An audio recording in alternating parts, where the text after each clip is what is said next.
Good afternoon. My name is Karen Howell, and I am going to be sharing my read aloud with you today. I picked this book because of a recent TED video that I watched. It was called A Good Book is Like a Secret Door. I want to get the title correct because you may want to look it up. It is very good.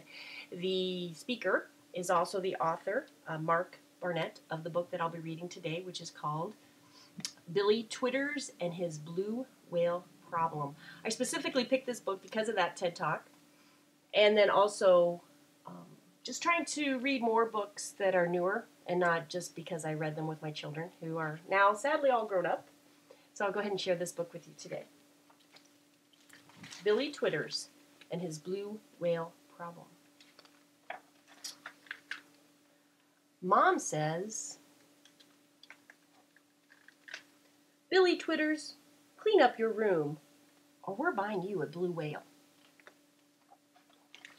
She says, "Billy, brush your teeth. Billy, finish your baked beans, or we're buying you a blue whale." But I'm not worried. See, I know a thing or two about blue whales. I mean, they're the biggest animals in the world, ever. It's not like you can just have one delivered to your home overnight.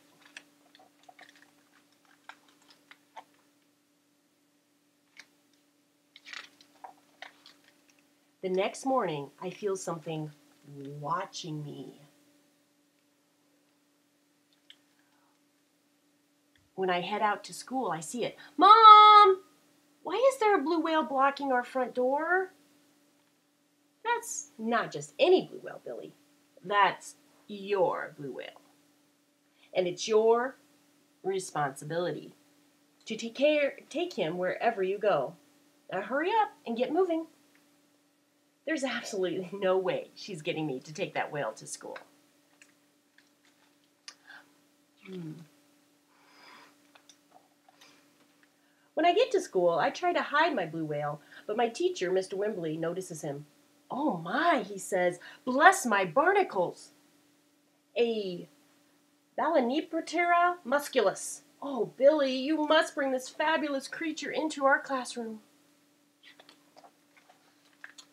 This is not going well. Today, Mr. Wembley was supposed to show us a movie about cowboys. Instead, he lectures about blue whales. Now listen up, kiddos. Do you know that instead of teeth, blue whales have baleen? It's like a giant comb that traps food inside their mouths, and it's made out of the same stuff as our fingernails. Gross, someone says. What about the cowboy movie?" says someone else. "This is your fault, Billy Twitters." Alexis Winters Pierce, whose hair smells like tangerines, hands out party invitations right before recess. "Hey, Billy," she says, "I'm having a pool party on Saturday. You should come." "Great," I say. "But I'll have to bring my blue whale along. That's fine, right?" "Your whale can't fit in my pool." "Sorry, Billy.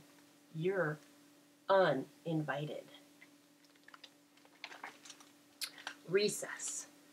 Frank Grunner taps me on the shoulder with a meaty finger. Frank always smells like corn chips, even when he hasn't been eating them. "Hey, Twitters," said Frank. "That blue whale is the stupidest pet I've ever seen. Why didn't you get a cool animal like a dinosaur or something?" Everyone on the playground laughs. "This blue whale is better than a dinosaur, Frank. It can be underwater for an hour without taking a breath. I don't think anything alive millions of years ago could do that." Frank looks stunned. But then Toby Peel, the class know-it-all, speaks up. "Actually, Billy, scientists believe that a plesiosaur could dive for 2 hours without surfacing for air. And then, of course, there was the Carcharodon megalodon, a giant prehistoric shark that pretty much spent its entire life underwater." "Yeah," says Frank. "You forgot about the Carcharodon megalodon, didn't you, Twitter?" On most days, Frank Grunner locks Tilby Peel in the girls' bathroom. Today, he picks Tilby first for his kickball team. Nobody picks me or my whale. After school, the bus breaks down. I'm trying to sneak my whale past everybody when Mr. Whitbread, the bus driver, sees me. "Hey, Billy," he says, "could you give these kids a ride home on your whale?" I'd rather not, I say. "All aboard," says Mr. Whitbread. The kids get on my whale. I get on my bike. But I haven't even pedaled out of the parking lot when I hear someone scream, "Stop this whale!" shouts Mr. Whitbread. "Call the fire department!" I look up. Tilby Peel is stuck in the blowhole. "How was your day at school?" my dad asks when I finally get home. "Horrible," I tell him as I head upstairs. "Not so fast, young man," he says. "You've got some responsibilities."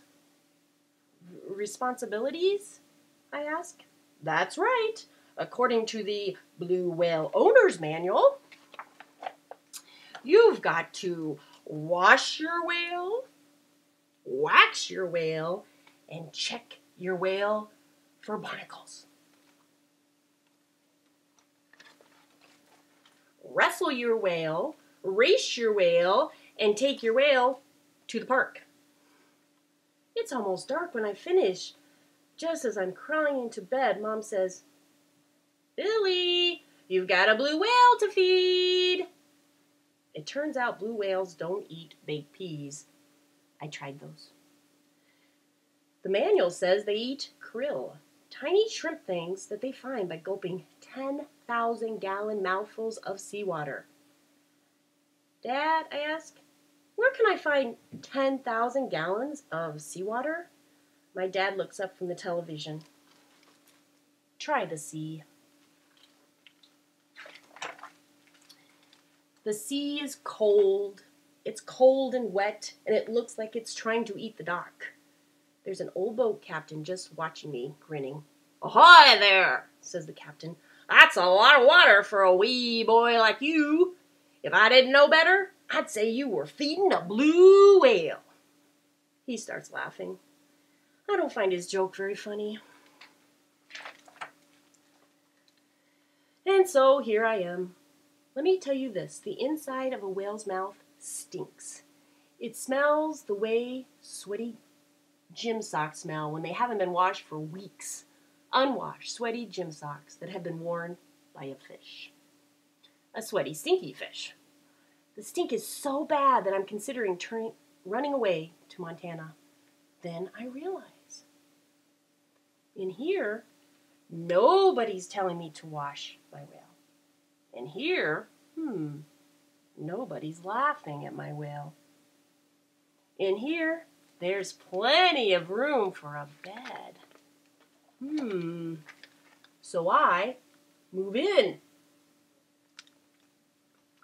Sometimes the only way to escape from the problems caused by your blue whale is to spend some time inside your blue whale.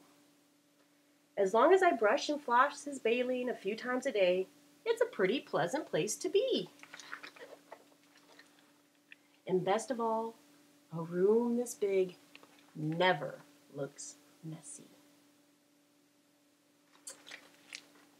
One other interesting thing about this book, it's a little hard to see with the cover I have, but on the back, because of the, it's a library edition, I don't want to hurt it, but if you open it up, right back here, you see the cover's a little different underneath the jacket, and it says, "Special offer. Send in a self-addressed stamped envelope, and we'll send you a blue whale. Don't worry, the envelope's just for the instruction manual. We won't try to stuff a whale in there. The whale is yours to try free for 30 days. If for some reason you're unhappy with him, just send it back. We'll pay for the shipping. It's a no-brainer." If you want to know what happens when kids started writing in to get their blue whale, because of course, what kid wouldn't want their blue whale? You'll have to check out that TED Talk. It's called "A Good Book is Like a Secret Door." Thank you so much. You have a good day. Bye-bye.